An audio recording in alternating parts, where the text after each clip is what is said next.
यह जग कोठी काठ की, चहुँ दिस लागी आग।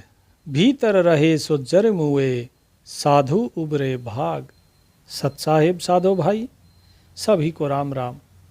परमात्मा के प्यारे पंछियों, कबीर साहिब कहते हैं कि ये जो शरीर है जिसे कोठी कहा गया है, काठ अर्थात लकड़ी, कि ये जो शरीर है ये लकड़ी का है।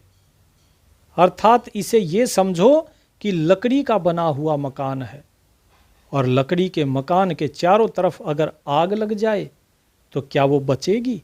नहीं बचेगी। उसके अंदर जो भी रहेगा वो सब जल जाएंगे, सब मारे जाएंगे, कोई नहीं बचेगा। तो बचता कौन है? जो उससे बाहर निकल के समय रहते भाग जाए। जो समय पर भाग गया वो बच गया, और जो उसके अंदर ही बैठा रह गया उसे कौन बचाने वाला है? फिर यही चीज कबीर साहिब समझा रहे हैं कि भाई ये शरीर जो है, ये शरीर भी इसी प्रकार क्षण भंगुर है, और इस शरीर के चारों तरफ आग लगी हुई है। किसकी आग लगी हुई है? आग है इस माया की। काम, क्रोध, लोभ, मोह, अहंकार, ईर्ष्या, द्वेष, बैर, बड़ाई, तो यही सब तो है। इन्हीं के चक्कर में इंसान अपना सारा जीवन व्यर्थ कर देता है। और यहां साहिब कहते हैं कि जो असली आग लगी है वो किसकी? वो लगी हुई है क्रोध की। ये क्रोध की जो अग्नि है ये लगी हुई है, और इस क्रोध की अग्नि में ये शरीर जल रहा है। आप देखिए, आपको जब किसी पर क्रोध आता है तो क्या होता है? सबसे पहले आप स्वयं, आपका हृदय जलता है, और जब किसी का दिल जलता है फिर वो दूसरे को गालियां भी देता है। यही तो होता है ना। साहिब कहते हैं भीतर रहे सो जर मुए। इसीलिए यदि इस शरीर के प्रति आसक्त रहोगे तो जलते रहोगे, क्योंकि इस शरीर के अंदर वो क्रोध की अग्नि लगी हुई है। साधु उबरे भाग, लेकिन साधु जो होते हैं वो भाग जाते हैं, इस अग्नि से दूर भाग जाते हैं। लेकिन आप उस क्रोध की अग्नि के आसपास इर्द गिर्द ही घूमते रहते हैं। आप यही सोचते रहते हैं सामने वाले ने हमें ऐसे बोला, इसने ये कहा, उसने वो कहा, तो हम क्यों ना कहें। उसके लिए पहले आपको खुद जलना होता है। बेशक इसमें कोई शंका नहीं कि एक माचिस की तीली पूरे जंगल को जला सकती है, लेकिन आप एक चीज भूल गए हैं कि जंगल पता नहीं जले ना जले, लेकिन माचिस की तीली, उसका अस्तित्व खत्म हो जाता है जलने के बाद। वो दूसरे को जरूर जलाती है, लेकिन स्वयं भी जलकर स्वाहा हो जाती है। तो बताइए उसका क्या लाभ हुआ? अपना ही नुकसान करवाया, दूसरे का तो पता नहीं हुआ कि नहीं हुआ। जंगल की आग पता नहीं कितनी फैले या ना फैले, लेकिन तीली जरूर जल गई। साहिब कहते हैं कि इसीलिए साधु इस क्रोध की अग्नि से दूर भाग जाते हैं। साधु इस क्रोध से दूर रहते हैं, वो क्रोध के निकट नहीं फटकते। उनके मन में वो कभी क्रोध को आने नहीं देते। साहिब कहते हैं क्रोध अग्नि घर घर बढ़ी, जरै सकल संसार। दीन लीन निज भक्त जो, तिनके निकट उबार। ये क्रोध की अग्नि घर घर के अंदर बढ़ी हुई है। बेटा बाप की नहीं सुनता, पिता पत्नी की नहीं सुनता है, पत्नी पति की नहीं सुन रही है, बेटी माँ की नहीं सुन रही। सब एक दूसरे से दूर भाग रहे हैं। सब पास पास हैं, लेकिन फिर भी उनके दिलों में दूरियां बढ़ी हुई है। उनको बाहर का व्यक्ति अच्छा लगता है, लेकिन घर का कोई कुछ अच्छी बात कहे वो उनको अच्छी नहीं लगती, क्योंकि मन में एक दूसरे के प्रति ईर्ष्या है, क्रोध है, और ये अग्नि सब अपने अंदर जलाए बैठे हैं। सामने वाला चाहे कुछ अच्छी बात बताने आ रहा हो, लेकिन पहले से ही मन में ये हो जाता है कि इसकी बात नहीं सुननी है, चाहे वो कितनी अच्छी बात बताए, क्योंकि ये क्रोध उसे सुनने ही नहीं देता। ऐसा क्या है? क्योंकि क्रोध जब आता है तो वो बुद्धि को भ्रष्ट कर देता है। साहिब कहते हैं जरा सकल संसार, सारा संसार इसी अग्नि में जल रहा है। कोई ऐसा नहीं जो क्रोध के वश में ना हो। क्रोध किसी के वश में हो ऐसा कोई बिरला ही होता है। दीन लीन निज भक्त जो व्यक्ति दीन है, जो परमात्मा में लीन है, दीन अर्थात जिसके अंदर अहंकार नहीं है, जिसके अंदर दीन भाव है, परमात्मा के प्रति दास भाव है।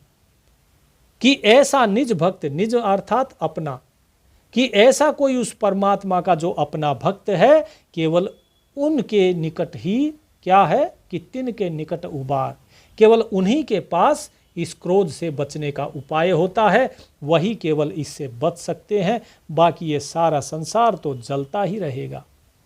तो इसलिए साधो भाई, सबसे पहले क्रोध जब आता है तो अपने अहंकार को खत्म करो, उस परमात्मा में लीन रहो, उसका सुमरन करो। साहिब कहते हैं कोटि कर्म लगे रहे, कोटि कर्म लागे रहे, एक क्रोध की लार, किया कराया सब गया जब आया अहंकार। कि देखो करोड़ों कर्म लगे रहते हैं, एक क्रोध की लार, एक बार आपके अंदर क्रोध की लहर उठती है और उस एक लहर में आपको करोड़ों करोड़ों कर्म लग जाते हैं। क्योंकि उस क्रोध में आप कटु वचन बोलते हैं, दूसरे का हृदय दुखाते हैं, दूसरे की निंदा करते हैं, दूसरे को गाली देते हैं, आप अपना हृदय दुखाते हैं, अपने अंदर जो है, जो परमात्मा है, उस परमात्मा को आप भूल जाते हैं। जो श्वासें चल रही हैं, जिस श्वासों पे सुमरन करना था, उसे आप भूल जाते हैं। और इसी प्रकार अनेकों अनेक कर्म आपके ऊपर लगते चले जाते हैं और धीरे धीरे उस परमात्मा से दूर हो जाते हैं। तो कहते हैं कि किया कराया सब गया, कि तुमने जितना जो भी कुछ किया था, कहते हैं ना कि भाई इसने किए कराए पे पानी फेर दिया।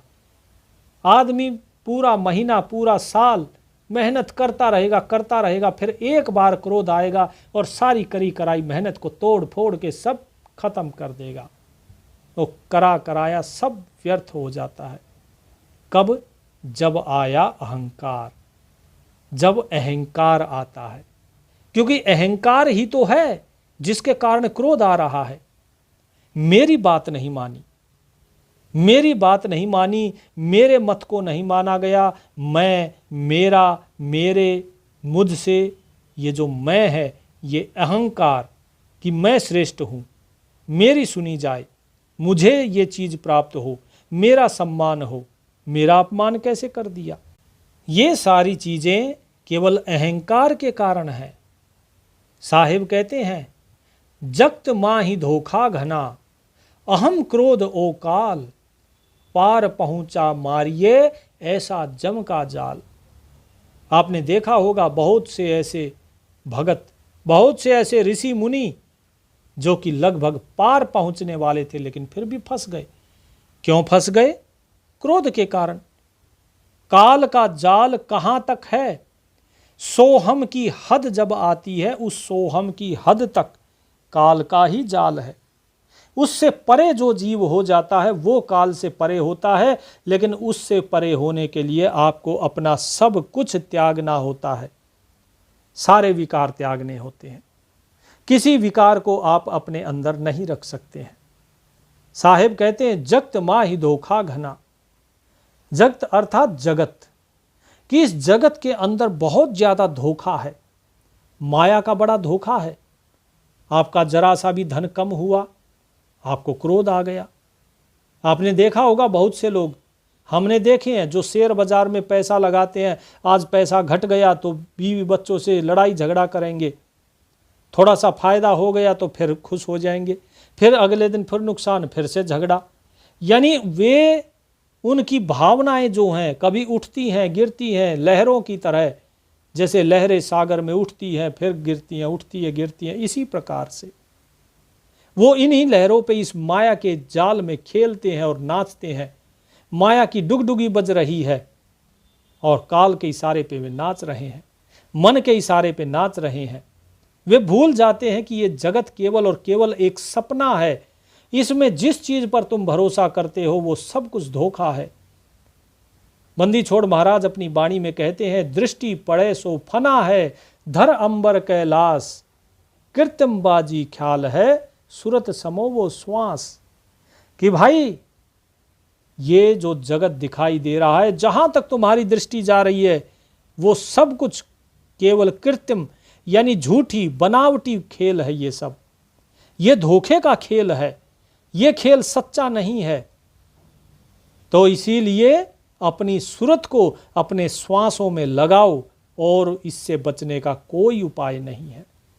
नाम सुमिरन करो, नहीं तो इस जगत में, इस माया की सृष्टि में आप भूल जाओगे, क्योंकि ये सारा जगत माया का ही है, माया से ही रचा हुआ है। गोस्वामी तुलसीदास जी भी यही कहते हैं, ईश्वर अंश जीव अविनाशी, चेतन सहज सकल सुख राशि, सो माया बस भयो गोसाई, बंधो पीर मरकट की नाई। अर्थात वैसे तो ये जो जीव है ये उस परमात्मा के, उस अविनाशी का अंश है, लेकिन इस जगत में इस माया के खेल को इसने सत्य मान लिया और इसे सत्य मानने के कारण ये इसमें फंस गया। जरा देखिए, जब विष्णु जी ने जब एक नगर की रचना करी जिसके अंदर विश्व मोहिनी को उन्होंने प्रकट किया, उस विश्व मोहिनी को देखकर नारद जैसे जो ब्रह्मचारी थे, जो नारायण नारायण का जाप करते थे, वे भी प्रभु के पास पहुंचे कि मुझे सुंदर रूप दे दीजिए, मैं विश्व मोहिनी के स्वयंवर में जाना चाहता हूं। वो भी माया के चक्कर में फंस गए थे, वो भी माया को समझ नहीं पाए। तो सोचिए एक आम जीव का क्या हाल होगा। इसीलिए साहिब कहते हैं इस जगत के अंदर बहुत धोखा है। अहम क्रोध ओ काल, और ये जो आपका अहंकार है, ये जो क्रोध है, ये उस काल का ही साक्षात रूप है और कुछ नहीं है। जो जीव ये सोचता है काल कोई और है, नहीं, ऐसा कुछ भी नहीं है। काल जो है इस मन के रूप में बैठा है और इस मन के अंदर है अहंकार, और ये अहंकार ही दिलाता है क्रोध। क्या कहते हैं गीता में श्री कृष्ण कि जब किसी जीव को किसी वस्तु में, व्यक्ति में, किसी स्थान में आसक्ति होती है तो क्या कहते हैं कि कामात जायते सम्मोहा सम्मोहात सम्मोहन, अर्थात जो काम, किसी चीज की कामना होती है उससे क्या होती है, सम्मोहन होता है। और मोहात जायते क्रोधा, कि उस सम्मोहन के कारण किसी चीज में आसक्ति हो गई, अब वो वस्तु प्राप्त करनी है, वो जगह प्राप्त करनी है, या फिर वो कार्य हमें करना है, और जब वो नहीं होता तो क्या होता है, वो जब नहीं होता तो क्रोध पैदा होता है। मोहात जायते क्रोधा, और क्रोधात बुद्धि नाशो, और बुद्धि नाशात प्रणश्यति, कि उस क्रोध से बुद्धि का नाश होता है। और जिसके पास बुद्धि ही नहीं होगी उस व्यक्ति का बताओ भला हित अनहित कौन समझ सकता है। फिर जिसके पास बुद्धि ही नहीं वो कैसे समझेगा कि मैं अपने हित की बात कर रहा हूं कि अहित की बात कर रहा हूं। और इस प्रकार उस जीव का नाश हो जाता है। जिस प्रकार अहंकार के कारण, क्रोध के कारण रावण गया, क्रोध और अहंकार के कारण ही कंस गया, क्रोध और अहंकार के कारण ही दुर्योधन गया। कितने ही छत्रपति जो चक्रवर्ती सम्राट हुए सभी अहंकार और क्रोध के कारण गए। तो जिसके अंदर अहंकार और क्रोध आ गया, साहिब ने कहा अहम क्रोध ओ काल, कि जिसके अंदर अहंकार और क्रोध आ गया वही काल के गाल में है, वो साक्षात काल ही होता है। पार पहुंचा मारिए ऐसा जम का जाल, कि जो जीव पार पहुंचता है, अर्थात इस संसार से जो परे भी जा रहा है, लेकिन अगर उसके मन में तनिक सा भी अहम रह गया, तनिक सा भी, तो काल उसको वहां से भी मारकर खींच लेता है। पार होते होते, चाहे बिल्कुल सत्यलोक की हद पे क्यों ना बैठे हो आप, वहां से भी काल खींच लेगा। इस जम का जाल ऐसा है। तो इसीलिए साधो भाई, इस अहम और क्रोध से हमेशा दूर रहना चाहिए। साहिब कहते हैं दसों दिशा से क्रोध की, उठी अपर बल आग, शीतल संगत साध की, तहां उबरिए भाग। कि दसों दिशाओं से क्रोध की प्रबल ज्वाला उठ रही है। जब कोई जीव क्रोध में होता है उसे कुछ सुझाई नहीं देता, कुछ दिखाई नहीं देता, कुछ नहीं समझ में आता। साहिब कहते हैं ऐसा व्यक्ति काल के समान होता है, वो दूसरे का भी अहित करता है और अपना भी नाश कर लेता है। इसीलिए ऐसे जीव से हमेशा दूर रहना चाहिए।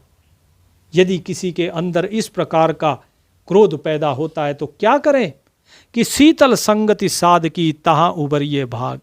कि क्रोधी व्यक्ति के साथ कभी ना रहो, क्रोधी व्यक्ति के साथ रहोगे तो तुम्हारे अंदर भी क्रोध पैदा होगा, तुम्हारा स्वयं का भी नुकसान होगा। इसीलिए उससे दूर भागिए। और कहाँ भागिए? साधु के पास, क्योंकि साधु की संगति में शीतलता होती है। वहां पर जब आप जाओगे तो आप वहां पर भागकर उबर सकते हो, अन्यथा उबर नहीं पाओगे। इसीलिए साधु भाई, हम बार बार आपसे यही निवेदन करते हैं कि शीतल संगत साधकी तहाँ उबरिए भाग, कि हमेशा साधु की संगत कीजिए, साधु की सेवा कीजिए। कबीर साहिब कहते हैं, आध घड़ी की आध घड़ी आधी से पुनि आध, कबीर संगत साधकी मिटे कोट अपराध। कि आधी घड़ी नहीं तो उसकी आधी घड़ी संतों का संग कर लो, साधुओं का। वो भी नहीं हो सकता तो और आधी घड़ी कर लो। यदि साधुओं के साथ बैठते हो, संतों के साथ बैठते हो, तो तुम्हारे करोड़ों कोटि कोटि अपराध क्षय हो जाते हैं, समाप्त हो जाते हैं। ऐसी शीतलता है साधुओं की संगत में, वहां पर आप उबर सकते हो। अन्यथा गार अंगारा क्रोध झल, निंदा धूमा होए, इन तीनों को परिहरै, साध कहावै सोए। अब साधु के पास तो भागने के लिए कह दिया साहिब ने, लेकिन साधु है कौन? क्योंकि अभी तो बताया कि सारे संसार में केवल क्रोध की अग्नि जली हुई है और कुछ है ही नहीं। कोई भी ऐसा नहीं है संसार में जिसके अंदर क्रोध ना हो। क्योंकि साहिब क्या कहते हैं कि क्रोध अग्नि घर घर बढ़ी, जरे सकल संसार। तो सारा संसार जगत जो है उसमें जल रहा है।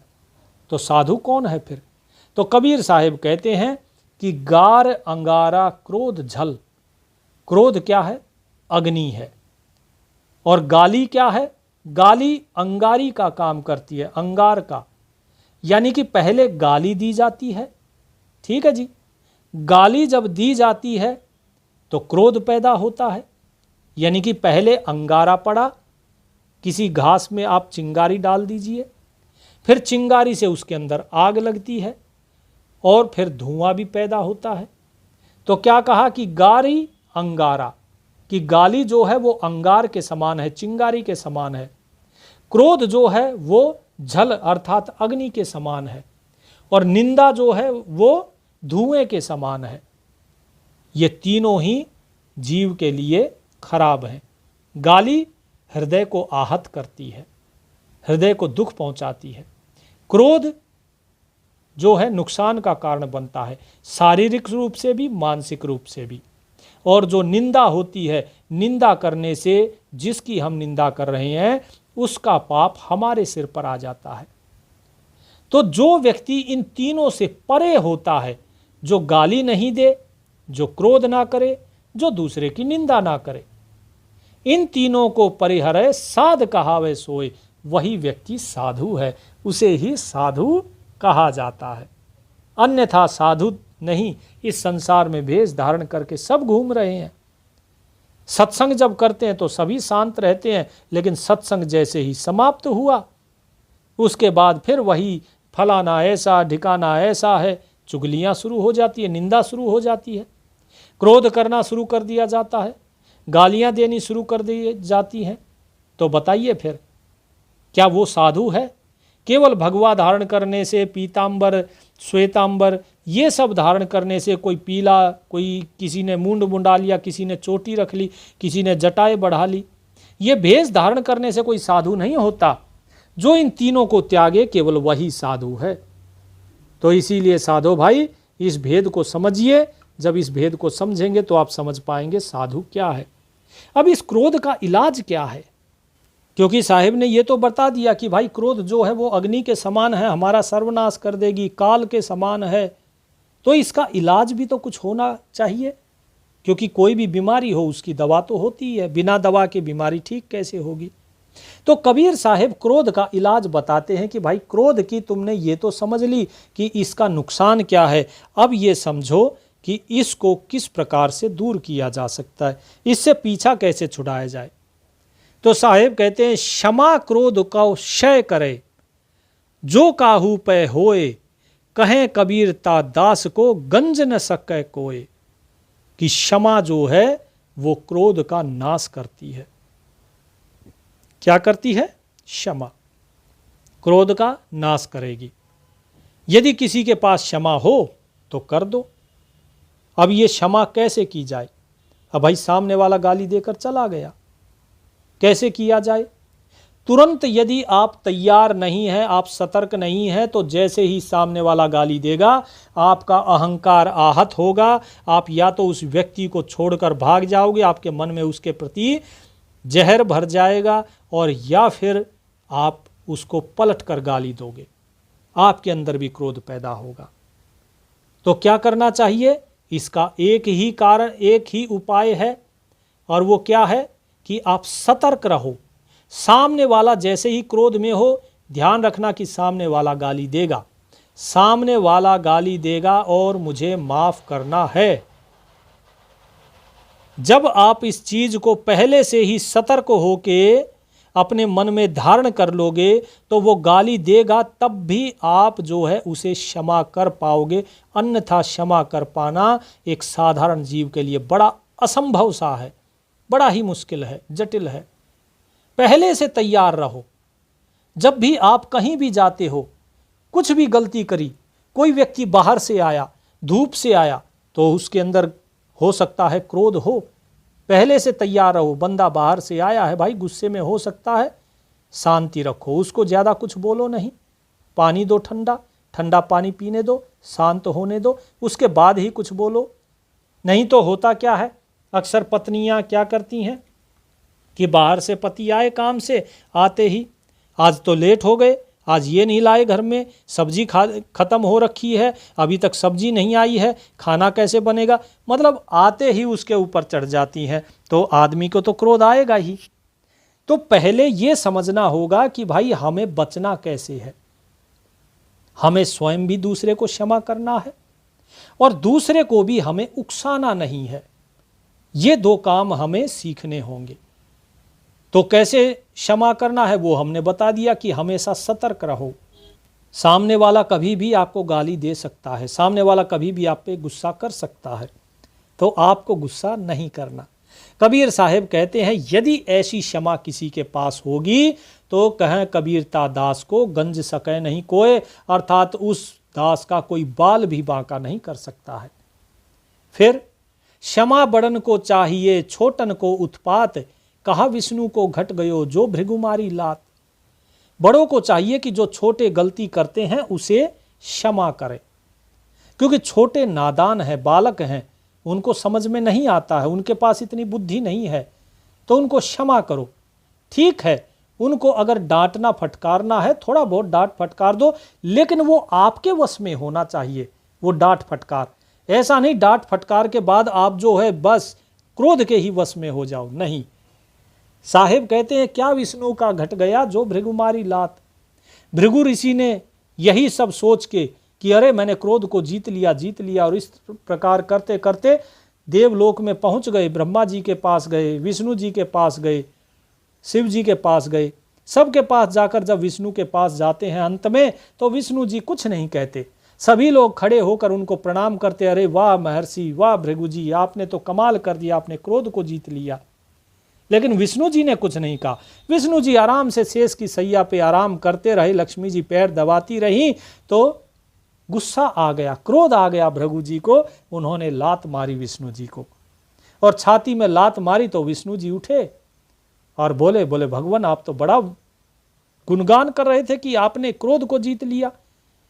आपके वचन सुनिए कि आप क्या बोल रहे हैं, क्या ये क्रोध नहीं है? आपने मुझे लात मारी, क्या ये क्रोध नहीं है? फिर आपने किस क्रोध को जीता है बताइए तो। जिसका आप ढिंडोरा पीट रहे हैं, आपने क्या जीता? कुछ नहीं जीता। आप आज भी क्रोध के वश में हैं। इसीलिए साधो भाई, क्षमा करना सीखिए। कोई क्रोध को वश में नहीं कर सकता, क्योंकि ये सब भाव है। समझ लीजिए, भाव से ही बंधन होता है, भाव से ही मुक्ति होती है, भाव से भक्ति होती है, और भाव से ही जगत का व्यवहार होता है। भाव बदला जाता है। जब मन में क्षमा आ जाती है, क्रोध का भाव अपने आप चला जाता है। जब मन में प्रेम आता है, ईर्ष्या का भाव अपने आप चला जाता है। ये सब कुछ भाव है। भाव को आपके हृदय में एक ही भाव रह सकता है, या तो क्रोध रहेगा या क्षमा। क्रोध होगा तो आप किसी को क्षमा नहीं कर पाओगे, और क्षमा होगी तो आप किसी पर क्रोध नहीं करोगे। ये भाव बदल जाता है और कुछ नहीं है। इसीलिए कोई ये सोचे मैं क्रोध को छोड़ दूंगा, मैं क्रोध नहीं करूंगा, क्रोध नहीं करूंगा, अरे ऐसा हो ही नहीं सकता। इसीलिए ये दास आपको बार बार समझाता है कि आप छोड़ने पर विचार मत करो कि आपको क्या छोड़ना है, आप ग्रहण करने पर विचार करो कि मुझे क्या ग्रहण करना है। आप परमात्मा का प्रेम ग्रहण करो, संसार का प्रेम अपने आप ही छूट जाएगा। आप परमात्मा का सुमरन करो, संसार का सुमरन अपने आप छूट जाएगा। आप जीवों को क्षमा करना सीखो तो अपने आप ही आपका क्रोध शांत हो जाएगा। आप सील संतोष रखो, अपनी इंद्रियों का संयम रखिए तो काम आसक्ति अपने आप ही छूट जाएगी।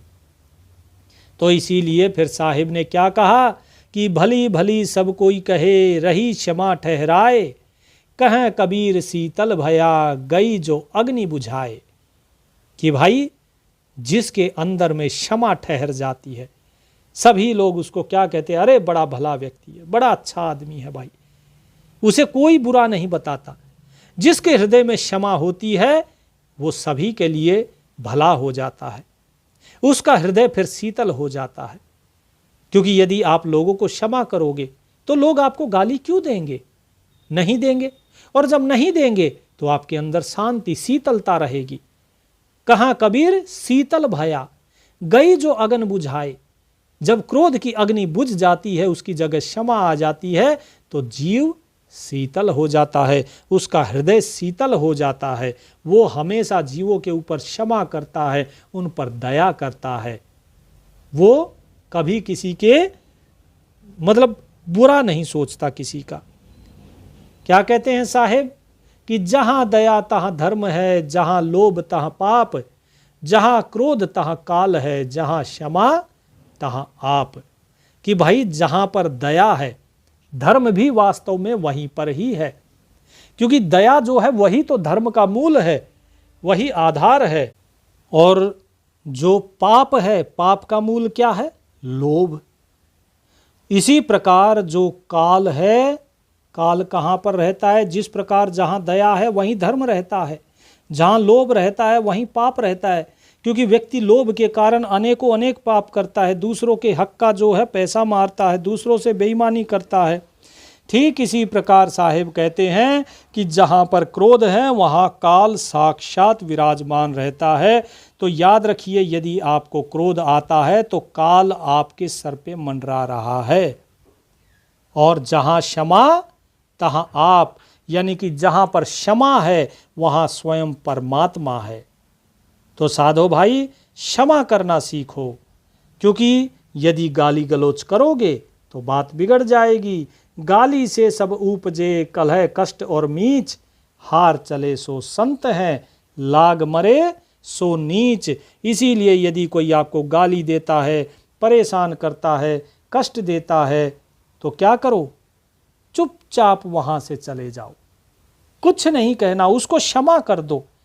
क्यों क्षमा कर दो? क्योंकि आप जानते हो कि सभी जीवों के अंदर परमात्मा है, लेकिन सामने वाला तो नहीं जानता। यदि सामने वाला जानता कि आपके अंदर परमात्मा है तो क्या वो आपको गाली देता? नहीं।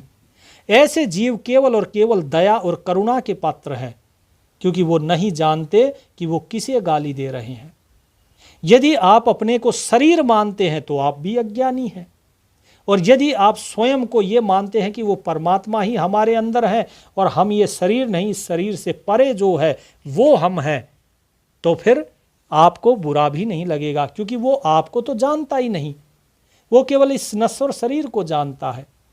साहिब कहते हैं गाली से सब उपजे, कलह कष्ट और मीच। गाली देने से कलह पैदा होती है, कष्ट पैदा होता है, झगड़ा पैदा होता है। तो इसीलिए गाली के बदले पलट के गाली कभी नहीं देनी चाहिए। जीव को हमेशा क्षमा करना चाहिए, हमेशा क्षमाशील रहना चाहिए। इसीलिए हार चले सो संत है, लाग मरे सो नीच। तो यहाँ पे संत साधु की एक लक्षण और बता दिया कि जहाँ गाली वगैरह कलह कष्ट होता है वहाँ से संत हार मान के चले जाते हैं कि भाई हम हारे आप जीते। और जो लगे रहते हैं उसमें साहिब ने उन्हें कहा है नीच। तो नीच कौन है? जो गाली गलोच लड़ाई झगड़े में लगे रहते हैं, जो ये सोचते हैं अरे इसने मुझे गाली दी है, मैं इसको 2 गाली दूंगा, मैं पीछे कैसे हट जाऊं, मैं क्यों झुकूं। झुकने वाला ही संत होता है और जो लगा रहता है वो नीच होता है। तो आप इस नीच की श्रेणी से बाहर आके संत की श्रेणी को धारण कीजिए, साधु की श्रेणी को धारण कीजिए। दया, क्षमा और जो आपका संतोष है उसे धारण कीजिए। गाली से हमेशा परे रहिए। उम्मीद करता हूँ इस दास की बात आप तक पहुँची होगी। जो कबीर साहिब की वाणी का भाव था वो भाव भी आप तक पहुँचाया जा रहा है। और जो लोग हमसे जुड़ना चाहते हैं वो वीडियो के डिस्क्रिप्शन में व्हाट्सएप ग्रुप का लिंक दिया हुआ है, आप उससे हमारे व्हाट्सएप ग्रुप के साथ जुड़ सकते हैं, जहाँ पे आपको नामदान की प्रथम और दूसरी विधि बताई जाएगी जो कबीर साहिब का नामदान है, और तीसरी विधि फिर स्वयं गुरुदेव आपको साक्षात अपने सम्मुख बुलाकर बैठाकर तब देते हैं। मिलते हैं फिर अगले सत्संग में। तब तक साहिब का नाम लीजिए। बंदी छोड़ की कृपा आप पर बरसती रहे। सत साहिब।